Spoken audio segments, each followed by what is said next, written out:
ये YouTube का हमारा पहला वीडियो है। हमने सोचा YouTube का पहला वीडियो काफ़ी नॉलेजेबल भी होना चाहिए। आप में से कई लोग हमें पिछले 10 साल से फॉलो भी कर रहे होंगे इंस्टाग्राम और टेलीग्राम पे।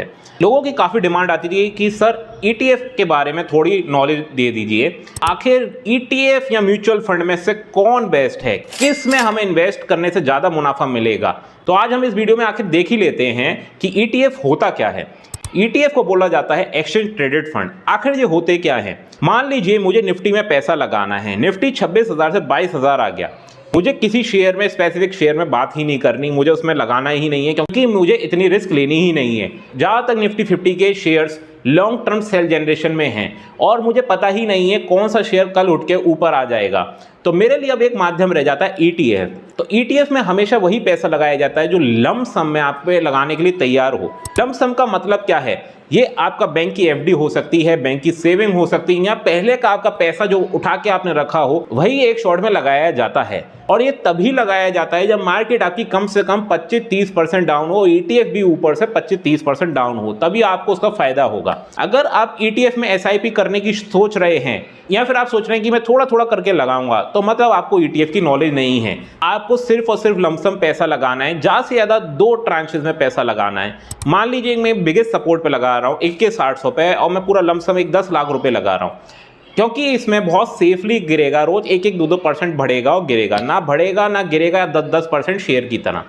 दूसरा पैसा अगर खुदा ना खासा निफ्टी अगर मेरा 19,900 आ जाता है, दूसरा पैसा मैं 10 लाख रुपए तब लगाऊंगा। ये जितना गिरेगा उतना आपको मुनाफा देगा 2 साल बाद, क्योंकि ये चलता ही एक ही फैक्टर पे है।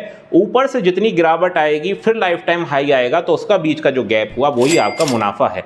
ये शेयर की तरह नहीं है आपने 10 रुपए का लिया जो 10,000 हो जाएगा। ETF ऐसे काम नहीं करते। जैसे मान लीजिए आज मैं आपको एक और एग्जांपल देता हूँ, मुझे IT सेक्टर का ETF खरीदना है।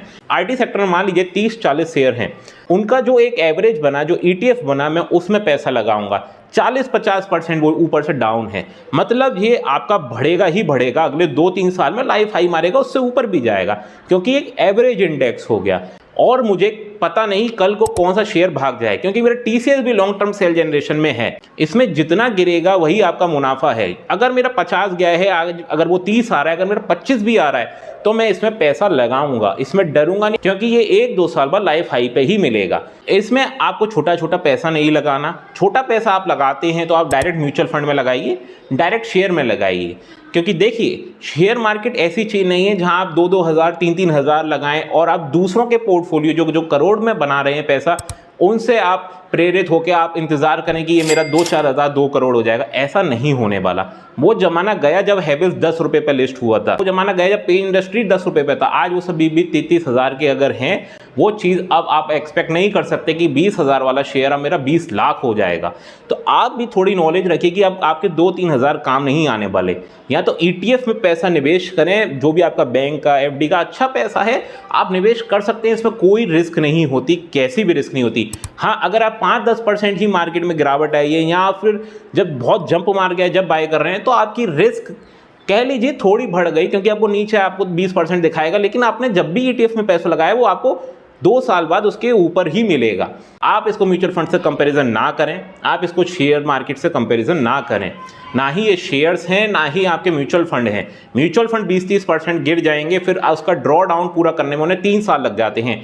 मान लीजिए 100 रुपये का मैंने कोई म्यूचुअल फंड लिया, अब वो 30% गिर चुका है, 70 रुपये हो गया, अब वो 10% भी हर साल रिटर्न देगा, तो मतलब मेरी 4 साल में तो मेरे 100 रुपये कवर होंगे। फिर उसके बाद वो रिटर्न देना शुरू करेगा। उसी की जगह ETF अगर मैं लगा रहा हूँ, अगर मेरे 50 वाला 35 पे आ गया है, तो मतलब मेरी ज़्यादा से ज़्यादा गिरावट 10-15% और आ जाएगी, और वो स्प्रिंग की तरह गिरावट कवर होकर मेरा 50 1.5-2 साल में आ जाएगा। अगर मैंने वेट किया तो मुझे उसमें एवरेजिंग की ज़रूरत नहीं है, मुझे उसमें फड़फड़ाने की ज़रूरत नहीं है, मुझे उसमें कुछ भी नहीं करना, सिर्फ 2 साल का इंतज़ार करना है। बहुत ही सुहाना पीरियड होगा 2 साल बाद, आप हमेशा ग्रीन में ही क्लोज करेंगे, ये बात निश्चित है। ETF में आप कभी भी रेड में क्लोज ना करें, कभी भी लॉस बुक ना करें। पॉसिबल ही नहीं है कि आपको लॉन्ग टर्म में ETF आपको लॉस देके जाएगा। और ये कमेंट करना ना भूलें कि आपको इतनी बढ़िया नॉलेज ETF के बारे में किसी ने दी थी, या इससे पहले कोई भी YouTube चैनल था जिसने ETF आपको इतना डिटेल में समझाया हो। क्योंकि अगला वीडियो हमारा आप ही के कमेंट पर निर्धारित होगा कि कौन सा अच्छा कमेंट हमें लगा कि इस फंडामेंटल टॉपिक पे हमें एक्सप्लेन करना है, उसी पे अगला वीडियो आएगा। तो कमेंट करते रहिए, ज़्यादा से ज़्यादा कमेंट करिए, जो भी अच्छा कमेंट होगा उसी पे अगला वीडियो आने वाला है।